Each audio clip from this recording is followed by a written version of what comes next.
Though I am tucking on Portia's wig a little bit, I just want to shift it a little bit. I didn't mean to pull it off. I didn't want to pull it off. I just wanted to shift it a little bit. I felt the need to tug on her wig. I did not try to pull it off. I did not want to pull it off. I just wanted to shift it a little bit.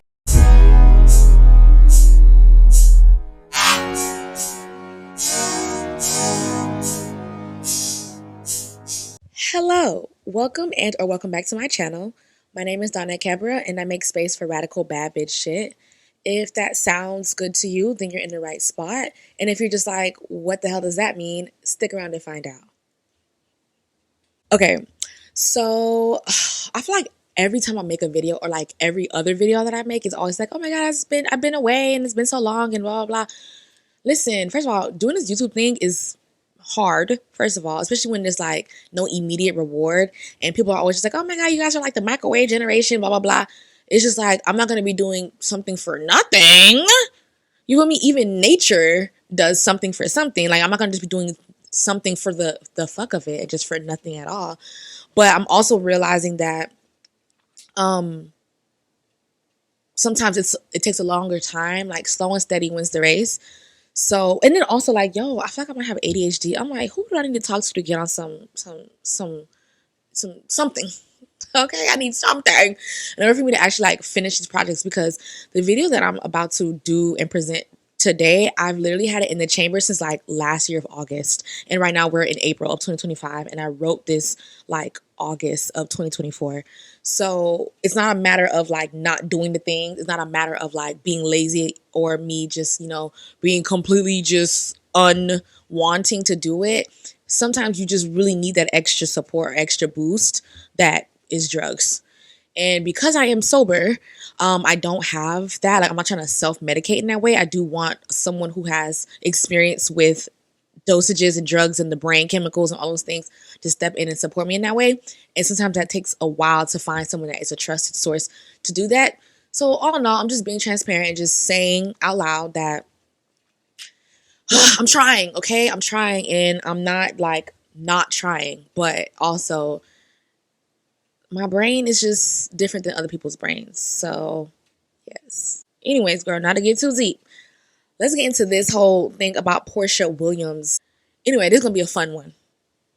Anyways, when we first got introduced to Porsha Williams on The Real Housewives of Atlanta, she was given a generous edit that allowed her to come off as naive, bubbly, silly, and benevolent. She was initially well known for being a yes man for her then husband, Cordell Stewart, and her harmless one-liners like, bye, Ashy. You and whatever else food you're Okay, bye, Porsha. Okay, bye, Ashy. Also known for not understanding the concept of the Underground Railroad, Porsha came off to me and most viewers as someone that didn't take life too seriously. She wasn't afraid of making mistakes and bearing her innermost thoughts, no matter how much she exposed herself of being not intelligent. Feeding the hungry only on Thanksgiving, it's an everyday situation. You know what I mean? This is 265 days a year.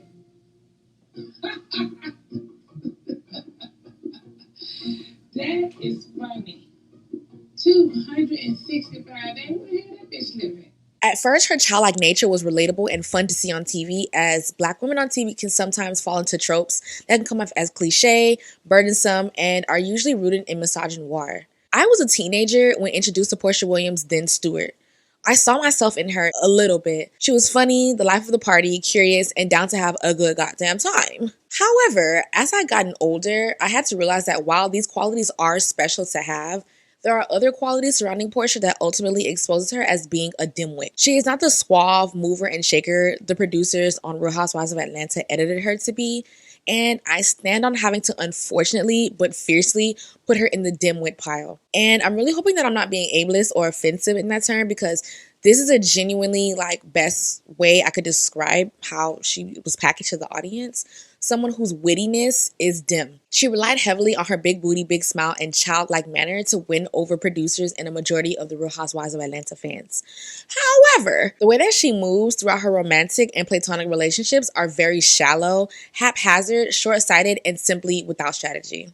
Though this series is meant to highlight how housewives are similar to sex workers, the way that Porsha moves is actually nowhere near how seasoned sex workers move.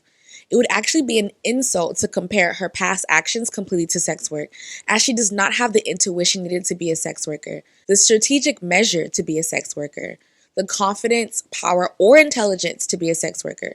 See, the girls that engage in sex work and sex work adjacent things are brilliant, magical, and alluring. The sex workers that I know have a bird's eye view of the world around them with the tools that keep them alive, paid, and beautiful. Sex workers are advocates for themselves because they understand that they are worthy of whatever it is that they desire. And I love my family and friends of sex workers that cyclically remind me that we are the standard of bad bitches, no matter the gender. So for me to compare Porsha Williams to a sex worker is insulting because her romantic moves leave her in situations worse off than she was in before, which is the opposite of most sex work situations. While all components of sex work should not be glamorized because injustices happen as they do in all job fields, however, the pattern in which Porsha has shown us allows me to conclude that she is neither equipped or honorable enough to be a seasoned sex worker. She is just a beautiful woman that centers men and marriage with a large platform. Because I don't want to insult myself or my fellow community of sex workers, I will express how Porsha moves like a novice sex worker, which is still an insult because at the end of the day, sex workers have a goal and they try their damnedest to fulfill it. It seems like Porsha is just running around looking for outside affirmations when she should be looking within. Anyway, let me get off my Ian Levanzant soapbox for now. But the soapbox is more like Bell Hooks, Toni Morrison, Alice Walker, to be honest. You feel me? But anyways, let's get back to the task at hand. Porsha Williams is a hashtag housewife, but she moves like a sex worker in survival mode. Let's get into it. Real housewives are sex workers too. Because it get heavy sometimes. Like, come on, Dragon's Blood Sage. Period. Because it get heavy sometimes, baby. Porsha Williams was brought into a majority of our lives during Real Housewives of Atlanta Season 5. At the time, she was a housewife to Cordell Stewart as well as a stepmom to his son, whom they never showed on TV. Porsha was introduced as a young socialite with a historical family background as her grandfather, Hosea Williams, was a civil rights activist and close compadre to Martin Luther King Jr. Now, this fact is important as her family tree seems to play a role in her relationships and dynamic of self. I will bring this up later in the video. Buckle in, baby. This is a juicy one. Anywho, at 30, Porsha married Cordell, and to my surprise, they had their wedding televised on a WE TV show that I had no idea about. During Porsha's first season of Real Housewives of Atlanta, she was about 1.5 years into her marriage with Cordell, and their relationship raised concern to nearly all the women on season 5. You know, with the whole he let me thing when I was going to the strip club and all of that stuff, and him being involved with Cynthia, it was a mess. So she was cosplaying Stepford Housewife, where she basically had to pretend that she was this uptight prude when Miss Mamas was in the Some Cut video.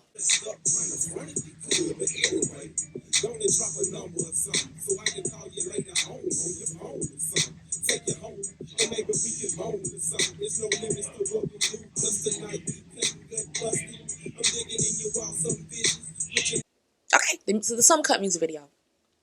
And by the way, I love a good old video vixen, honey. So, it's no shade. But, anywho, Porsha was modest, but still bubbly and childish enough for her to have a fan base and support from the heavy hitters of Real Housewives of Atlanta, including her self-appointed big sis, Nene motherfucking Leakes. Porsha showed her passion for her husband and really attempted to play a role in order to be married. However, the ladies of Real Housewives of Atlanta saw right through the facade and called it out. Porsha fought tooth and nail to let everyone know she was in her happy marriage to Cordell. Meanwhile, he was busy filing for divorce. Cordell is not perfect by far. Fast forward to today, Porsha is going through legal battles with her newest husband, Simon Gabadia, a Nigerian scam artist with a reputation of being dishonest and sly. 2 days before Porsha filed for divorce from Simon, she posted on her Instagram a picture with her husband captioned, "Be his peace." Now, I'm in the school of being a man's stress, his confusion even. Though toxic, I don't believe or think being the peace for a known shiesty man ever ends in good results. But I digress. I brought up the Instagram caption because of the comparison to being in marital turmoil while putting on a facade to the outside world. And maybe her inside world too? Cordell is not perfect by far. The pattern of Porsha pretending everything is perfect while knowing things are coming to an end is a prime example as to why I said earlier she acts like a sex worker in survival mode. Instead of her planning a way out into a better future, she fawns and acts super shocked when things quickly tumble down. Over a decade later, Porsha finds herself going through a messy divorce for all the world to see. Again, this time she has a child, which makes things a little more sad. I'm gonna get myself with this one. First, we gotta go back to Porsha's earlier years before she was the known TV personality of today. I'm gonna cover her upbringing and philandering father, the relationship she had with R. Kelly, and her full-field plan of thinking being someone's wife was the solution to her problem of bad decision making. Next time, don't get married for a check. This video is about to be long as hell. Now, I'm going to start this off by saying Porsha deserves grace as she is a Black woman who has expressed going through depression as a child. She spoke about this in detail in her book, The Pursuit of Porsha, with her noting different examples of her pretending to be okay for survival reasons. And honestly, to me personally, it kind of sounded like she has undiagnosed autistic behavior or she's on the spectrum of some sort, or there's some type of mental support that she needed as a child. Now, I am not a psychiatrist. You certainly aren't. I don't think it has anything to do with a prop. I'm not a psychiatrist. Goodness. I'm not going to try to treat her. I am not a psychiatrist. However, I do know that most Black children do not get properly diagnosed to begin with, and to be a Black girl turned woman makes these diagnoses even more slight. In her book, she talked about masking during childhood and not feeling safe to express her true feelings to any of the adults around her. This kind of stuff can make a person very explosive whenever they do find a way to express themselves, which is definitely a pattern Porsha possesses. Porsha says that her mom spoiled her and gave her all of the material possessions would imagine would keep a child happy. I will say though, through my reading of her book, there seemed to be a normalizing of Porsha being adultified and expected to be responsible for the feelings and emotions of the adults around her. And I say this because of her constantly noting that she did not want to burden her mother with the truth or expose her dad's infidelity, and that she exposed her dad's infidelity that she saw firsthand. And because he was an irresponsible adult. So Porsha felt like she had to be responsible for the emotions of the adults around her. I can only imagine how heavy that is. Because Porsha had to be emotionally responsible for the adult caretakers in her early years, she had to be in adult business when she should have been in the innocence of childhood. Now, I am bringing up these points because of the way Porsha acts so childish. It's like she's living out her teenage fantasies as a 40-plus-year-old woman. Not to drag too much, but the way that Porsha moves romantically is very juvenile, with there only being a desire to have a fairy tale-like relationship with large-scale weddings, expensive jewelry, non-stop vacations, and romanticized stories on how we met. It seems as though Porsha is trying to live out a 90s Black rom-com movie. Like, grounded adults understand that these beautiful things are possible in a relationship, and also there are other grittier elements that come along as well. And instead of being in denial about the not so fun parts, they should be faced with the same gumption as the fun parts. Anywho, let's talk about the correlation between Miss Porsha and sex work. The first point that I will make that will ultimately be a recurring theme in this video is the fact that Porsha genuinely believes that she should be dependent on a man. As successful, charming, blessed, charismatic, platform, whatever that she is, Porsha longs for the traditional idea that a man is supposed to protect and provide. Now, because of her Baptist upbringing, that idea of protecting and providing looks like her no longer having to work in the traditional workforce, as well as being mentally subjugated to allow a man to make decisions for her life path. It sounds horribly archaic, but we are talking about organized religion. In her book, Porsha describes wanting to be a wife very often, like throughout her entire book. She prays to God to find a husband. Every boyfriend she dates is a potential husband to her, and she makes decisions against her instincts in order to position herself to be partnered with the hopes of getting married. Yuck. Also, on this most recent season of Real Housewives of Atlanta, season 16, Porsha talks about how, like, on the first season, she's like, okay, I have to be back in the workforce now. I took a break. Now I have to get back on my job duties. I'm like, girl, why in the fuck would you take a break? Our elders and ancestors worked extra hard to make sure that we have rights to work. And you'll be taking a break. Like, mind you, I understand of not wanting to work. Working is hard. And it's tiring. And it's exhausting. And also, it's like, baby, so is being a motherfucking wife. Like, I'm sorry. So is being partnered with a man. That's tiring and exhausting, baby. I'm sorry. Hello. So I'm just like, and then one, you don't got no autonomy. Girl, anyways, back to the task at hand. Now, to be specific about some of the ways Porsha is sex worker adjacent is for me to point out the fact that Miss Mamas was in the Some Cut music video as a video vixen. Video vixens have been a musical artist's favorite accessory to be in a music video. This job is sex work without a doubt in my eyes. Porsha was not explicitly dressed or shaking ass. However, the purpose is the same. Be a sexy enough accessory to make the cut. Some cut. In her book, Porsha talked about being in the background of several music videos on the Atlanta scene. I am not sure of the other music videos that she was in, but the Some Cut one was the most popular. Porsha explained a story about how she met an ex-athlete, not Cordell, on one of the video shoot sets she was working on. He wowed her with gifts, money, and trips like a lot of abusers do, and ended up being, in fact, abusive. Before the signs were all the way clear for Porsha, she already had in her mind that this was her husband. One odd example of her interaction with this guy is when she decided to take his credit card and bought herself a promise ring that symbolized their relationship, hoping he would be inclined to see her as his soon-to-be wife, I'm assuming. He actually got really pissed about it, and they got into like a physical altercation, which is really sad and just twisted. But honestly, it's so bird brain, like, huh?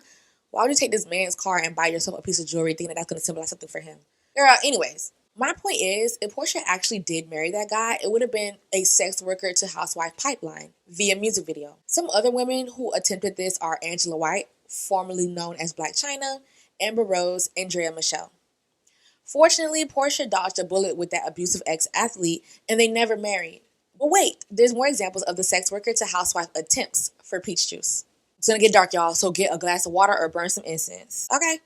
To my surprise, Porsha had a long-ish standing relationship with R. Kelly. And I'm using air quotes because I like to say that a majority of the women, girls, and men that R. Kelly chose to prey on did not consent to the nature of their experiences with this rotten-ass motherfucker. So for a lack of better words, I will use relationship, but with quotes because it wasn't even that for real. Like, was there a relationship? I mean, they had relations, but I mean, Anywho, while out with some friends, Porsha ran into one of R. Kelly's henchmen in a hotel lobby in ATL. He asked her to sing, and she sung her favorite song that she always sings, Eyes on the Sparrow. Eyes on the Sparrow. Hello? Serious about it, and you still around the audition. I still got an audition. Hey, I'm about to sing. I sing because I'm happy. I sing because I'm free. Yes, his eye is on this sparrow, and I know he watches. Sing the last part. What are you here for? I'll give you some background. What do you have to sing for us today, Leslie? I'm gonna sing Eye on the Sparrow. Why should I feel discouraged?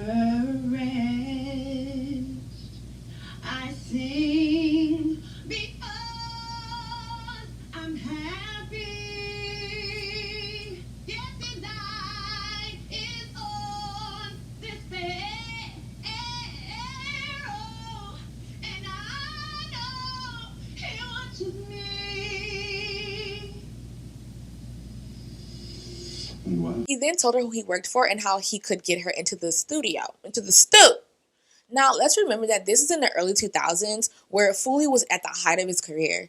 I am not going to name all of the awards or music titles that were chart toppers because that man will not get free promo out of me.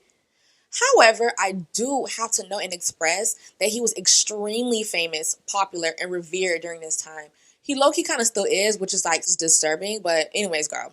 Porsha ends up meeting R. Kelly at his home in Chicago, genuinely thinking that they would make music together. She detailed her strange initial encounter with him and the systematic processes that his house was ran with. To spare details and to get to the point, Porsha ended up doing things, seeing things, and experiencing things that she did not want to. But in the hopes of being famous and chosen, she went along with things longer than she knew she should. I will say that Porsha was a victim of manipulation and emotional abuse, like all that man's victims. He promised her she was his girlfriend, and that made her believe there was a possibility of a future with him. The relationship Porsha experienced with that man went on for about 1.5 years. She later details giving statements and recounts of her experience with R. Kelly to investigators years later, once he was under investigation and on trial. It's crazy as fuck, right? Right. Things like this happen in the industry quite often, where someone is poached for a famous rich person, typically a girl or a very young woman. They may engage in sexual relations, they may not. And sometimes they actually date or even get married, like The Game poaching that young girl, Russell Simmons poaching Kimora Lee, or Jay-Z poaching Beyonce. Please don't scout me. Anywho, the information I just shared was a lot, so let's take a deep breath, shimmy our shoulders, and drink some water. Okay, and we are back. Carving out new landscape is a lot, but so much fun. Please subscribe to my channel if you've gotten this far. It really helps micro content creators like me gain visibility as well as silent encouragement. Plus, it's free. Stop being stingy and help a big booty cutie out like myself. I'm smart, kind, and creative. You should want to see me shine. Yes. Like, subscribe, share the video, rewatch the video. You know, like, it's a vibe over here. You know, you feel me? Like, I'm trying to get up there for real. So, girl, we're going to see how this go. But at the end of the day, I just want to chat. Girl, I'm sure the smoke is smoking the camera, but we're going to be all right. I just needed to do some, girl, I needed some incense, honey. I could not with all the foolishness going on. Continuing on. With the pattern of unfortunate romantic experiences Porsha has had, one may wonder if she has bad luck in that sector of life. It almost seems as if the one thing she wants the most is unattainable for her. A healthy, long-lasting romantic relationship. But is it that surface? In the beginning of this video, I compared Porsha to a novice sex worker. A sex worker that is strictly working in survival mode. But survival mode can honestly be seen in any profession, gender, and age. Porsha just simply makes unplanned decisions. Or at least it's looking that way. When in survival mode, humans focus on the basic needs to get to the next few moments in life. Doing what you need to do in order to get to the next day. Some people steal or sell things they would rather keep. Some folks hide themselves to avoid possible violence. But what would a financially stable, platformed, beautiful woman like Porsha Williams be surviving from? Child, I don't know. Possibly unhealed trauma of some sort, but that's not for me to find out at this time. All I can do is speak on the action patterns that she gives the public, like with Dennis McKinley, for example, her baby daddy. When Porsha first started sharing her daughter's father with the world, she constantly expressed how she is not worried about his past and didn't do any due diligence to figure out if he was worthy of her presence. She dove in head first, purposefully burying her head in the sand with her mind being made up of him being the one. This allowed space for debauchery to go down and tomfoolery to flare up. Dennis McKinley is to blame for his lack of fidelity, of course. But why was Porsha ignoring everybody and everything that was telling her to run for the hills? Now, let's circle back to the comparison of her being a sex worker. Also, just as a tangent and side note, I feel like when people use the term sex worker nowadays, it's supposed to be a joke, shade, and insult, if you will. There is the assumption that sex work is street prostitution, usually the kind portrayed on TV shows or movies. Sometimes the connotation is a little more modern, with the shady assumption being attached to OnlyFans. It all depends on who is spewing the term, who they are talking about, and the audience they are talking to. Anywho, when people use the phrase sex worker, it is typically with the assumption that the person is a street prostitute that works on the blade, or a mysterious escort that only gets phone calls to meet with slime balls and fulfill their wildest dreams. Now, firstly, street prostitution is literally one of the oldest professions ever, and it will be here during, before, and after any recession. Okay, true see. Much respect and prayers of safety to the girls out there on the blade, okay? However, this is still a limited way to think of sex work, as many of us know a plethora of different kinds of sex worker occupations. But just walk with me for a second, okay? Let's explore what it would look like if a street prostitute used the tactics that Porsha uses with her romantic relationships. When a street prostitute moves around like she is in survival mode, she would be desperate for any type of customer that comes her way, no set price, willing to perform a service anywhere, and ignoring possible red flags that could endanger her safety. All of these things would be a novice mistake, possibly leaving her without money or even her life. Same scenario could be said for a stripper. I was a stripper and I liked it. If a man approached a stripper at G5 Miami asking her for a private dance in a back room, she could easily dance for him privately and hope he holds out his end of the bargain. Or she could set the boundaries and expectations before taking on unnecessary labor. This could look different depending on the dancer, of course. The way it happens is irrelevant as long as all parties involved agree and consent to terms and conditions. If she steals his money without dancing, that would be fucked up. Funny, but still fucked up.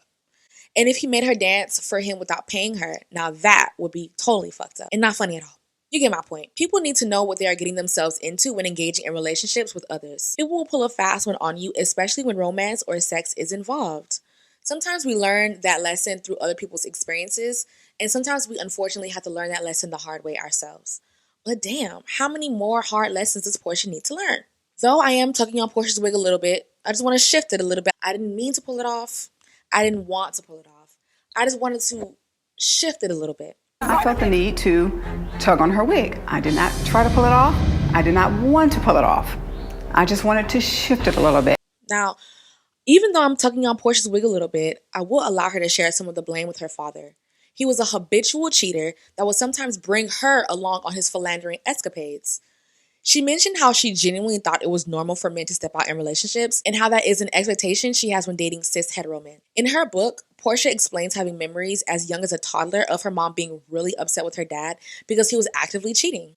This caused her parents to divorce, leaving confusion and eggshells to walk on. Her father then gets to her sister's Lauren mom and actively cheats on her as well. There was a story she told about how her dad would take her and her brother Hosea Jr., with him to his new girlfriend's house for dates. Now let me break that down. Her father, who was married to Lauren's mom, who he cheated on Porsha's mom with, and then he had a girlfriend that he was cheating with on Porsha's mom, that he would hang out with and bring his other children with. It's just giving it's giving web, it's giving messy, it's giving irresponsible, it's giving like abuse by proxy. That type of confusion is toxic and traumatic, if you ask me.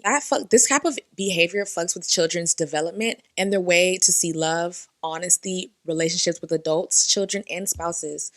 This also put Porsha in awkward positions as a preteen that wanted to be honest, but also had to be responsible for the sins of her father. It can be difficult to love someone that is irresponsible, especially when they are your parent. Someone that is supposed to be safe, but ends up being a trauma source. Porsha's father was looked at as a cornerstone to the community. He was the son of a historical civil rights activist in one of the blackest cities in the country. Porsha's father was an entrepreneur that had close relationships with people like Jesse Jackson and city councilmen and other government officials. Being the daughter of someone like that is similar to being the child of a celebrity, where there is an outward image that is revered by the public, an image that is to be protected by those that know him on a personal level. So I can only imagine how difficult it may have been being the child of a local celebrity who was emotionally manipulative and had a record of audacious infidelity. Him and other irresponsible adults around Porsha set her up to be in a continuous cycle of red flag relationships. The notion that Porsha does not do any digging to see the character of a man that she sees a future with is disturbing and reeks of desperation. It's like her reasoning is rather to not know the truth than to be hurt by honesty, or worse, be alone. Be alone. Dun, dun, dun, dun, be alone. Setting herself up to not know who she is dating is like going into battle without any weapons. Like, girl, at least tell him what's going to happen if he doesn't pay for the lap dance. If Porsha was an escort, you're an escort. People would be shaming her so harshly for not being able to keep a man, or constantly telling her she has no respect for herself. I find it interesting that Porsha has had multiple relationships on Real Housewives of Atlanta, but never had a partner sit behind her at any of the reunions. Not because she's always single, but because the men that court her are unsupportive, shallow, immature, and just as surface as she is. Porsha has been married, engaged, in love, heartbroken, with multiple men on TV, and I love it because that's what young hot ebonies are supposed to do. We are supposed to live freely and bounce around as often as we like. However, this is different for Porsha because she'd actually rather be a traditional housewife. If she were a sex worker, we would be chasing after her with pitchforks, calling her all kind of whores, sluts, or prostitutes. In all of Porsha's relationships, it is safe to say that she has had sex with the majority of her suitors. She's admitted these things herself. Why does she still do the virtue signaling? Why does Marlo get the escort label and Porsha does not? Porsha allegedly got a Rolls Royce from a man, dozens of Chanel bags from Dennis, dozens of international trips with Simon, lots of expensive jewelry, Is it because she goes around with her high-pitched voice innocently looking to be wifed up, benevolent and hungry for marital status? Is it because she goes on dates before she receives the gifts, money, and access? I'm just curious. Porsha Williams is a bona fide city girl, hands down. But it's like, is she? She's a wannabe. Like she won, like same with Phaedra. They wanna be, but they still want to also be like, oh, I'm a virgin. I would never. I'm not a whore. I'm not a slut. I'm not a whore. I would never call myself like that. Like I'm not a. You feel me? But anyways. Now, and I ain't mad at it. But also, the innocent whorephobic rhetoric gots to go. You are a whore. Your clit has left your body. LOL, I'm just joking. But seriously, sex is a part of life, and clearly she's having it. And clearly the sex that she is having is affording her cars, bags, trips, jewelry, da da da da da. But that's because real housewives are sex workers too, babes. My point here is not to slut shame Miss Mamas, but to shine a light on how the methods may be a little different, but a lot of romantic relationships with men are rooted in the same pattern themes for sex workers as well as wives to be. It is up to Porsha to notice a theme she encounters in her romantic relationships to make the best out of it. So far, she seems to be happy with the results she's getting. Maybe. Not really sure because Porsha is great at pretending. She ultimately wants to be a wife, but to willingly go after horrible men like a married scam artist doesn't sound like a setup for success at this point in her life. I'm just saying. So to close this out, I will say that Porsha leaving Simon is a good idea. We approve. He was going to ruin her credit and run off with businesses that she invested into, Peter Thomas style. So it's good that they are separating this early in their relationship. But will the pattern remain? It seems as though you just got to flash shiny things in Porsha's face and you got her hook, line, and sinker. Of course, the goal should never to be with someone that's a vagabond. But also, some vagabonds have mansions and charter planes in other people's names to lure you in. Stay woke, girl. Okay, so I just wanted to jump in, post-edit me. Just to like add that since I recorded this video, there's been so many different updates when it comes to Porsha's relationship with her ex-husband, Simon Gabadia. As today, she did an interview with, I think it was People Magazine, and really like leaning into her victimhood like she always does when it comes to like the way that she shows up in romantic relationships and the way that her romantic relationships usually pan out. So yeah, I just want to add the fact that like I don't think that she's going to grow from this experience. She's just going to repackage it and move like with the same intentions, but now she's saying, oh my god, do I need to date a woman? Like, isn't this? I'm just like, Porsha, please, like, you got to grow up eventually. And it just seems like she's just not doing that yet, because it's just like, baby, you need to go to somebody's forest, somebody's jungle, and like just recalibrate and realize that the outside stuff that you're seeking is, you know, inside of you. Also, I really chop it up to like damage related to church and like religion and like trauma of coercion and force of thinking that marriage is the end all be all. So yeah, like I feel like, girl, I don't know if she's gonna get it or not, but I mean, damn, she's gonna be on marriage number 3 if she does get married again. And honestly, I'm not hating that, because if that's what you're trying to do, then okay. But it just seems like she's looking for something else. Like she's not coming out of it triumphant. It's just more like victim stuff for her. So yeah, I'm just adding those 2 cents in, where it's just like, Porsha, grad, like, are you learning from this? Learn from this. She's not learning from this. But yeah, I just wanted to add that. Also, it's so funny how I said in the beginning of this video, I was like, girl, you looking like I'm in a meeting, a work meeting, but we doing double work, yeah? But it's just so funny how I was just like, oh my god, I wrote this in August of 2024, and now it's like April of 2025. Let's see if I can get it out by April. Baby, it is June, about to be July. Okay, and I'm just now maybe possibly about to release this shit today. But whatever. I digress, whatever. Like, y'all gonna get it and it's gonna be good out. Like, brr. Anyways, yes, I'm looking sun-kissed. Anyways, bye. No matter the income level of a man, no matter if y'all want to have a monogamous relationship, if y'all just friends, or if y'all agree to sex and other non-platonic things, do some kind of digging. Blindly having a man in your life is like a setup for debauchery. It is better to have an understanding of what the relationship expectations are, as well as how to express to each other if y'all want to see changes with that romantic relationship. And this can honestly apply to all relationships with people. But because people are obsessed with romantic relationships, here we are. Anyway, child, I really hope Porsha does not jump headfirst into another romantic relationship anytime soon. She need to cool down the pace and go to a retreat in somebody's jungle. Or maybe she can consult a sex worker on how to create firm boundaries when romance and sex is involved. This was a lot of fun to research, write, and record. I am looking forward to continue this series with my expectation of doing Nene next. Honestly, girl, we gonna see. Cause like I said, I feel like I got like ADHD or something, and I need like some Adderall or something, girl. I don't fucking know. So we're gonna see, but I definitely do want to do other housewives. I was thinking about also doing some non-black housewives as well, like Adriana from Real Housewives of Miami, Lori from Real Housewives of Orange County, Lisa Vanderpump. I'm thinking because like she kind of is not necessarily self-made, but she was definitely born with a silver spoon in her mouth. But like the expectations and what she has to do to keep on, like what is she going, is still very sex work adjacent. Something like Lisa Vanderpump from Real Housewives of Beverly Hills. Definitely Kim Zolciak from Real Housewives of Atlanta, Lisa Hochstein from Real Housewives of Miami, and some friends of like Marlo and Shamia, etc. I also might do another dive into Ashley Darby because I was moving, like I was in the middle of moving when I did her video, and there were just some things and details that I want to go more into. So we'll see, girl. We'll see. But definitely still want to expand this out for sure. I feel like it's very relevant to the times, and I feel like we can really learn from this. Learn from this. Learn from this. I feel like we can learn from this for real. Like, honestly, I've learned so much about romantic relationships by watching reality TV. People like to make it seem as though it's like smut TV and like, you know, like trash TV and stuff like that. And I'm just like, baby, I have learned so much from these reality TV shows when it comes to relationship dynamics, whether it's like friendships, romantic relationships, family dynamics, and things like that. And the thing that I've learned the most from Real Housewives, the entire franchises, whether it's the black cast, the white cast, the cast in across the pond, you know, like in South Africa, and like, okay, the thing that I've learned the most is that like the men are going to men, and it's up to the woman on whether or not she wants to sign up for that, because of the way the society socializes men, and that's in any type of group setting. If you are in a patriarchal society, so baby, I'm good off of that. Carving out a new landscape is a lot, but it's so much fun. Please subscribe if you've gotten this far. It really helps micro content creators like myself with visibility as well as silent encouragement.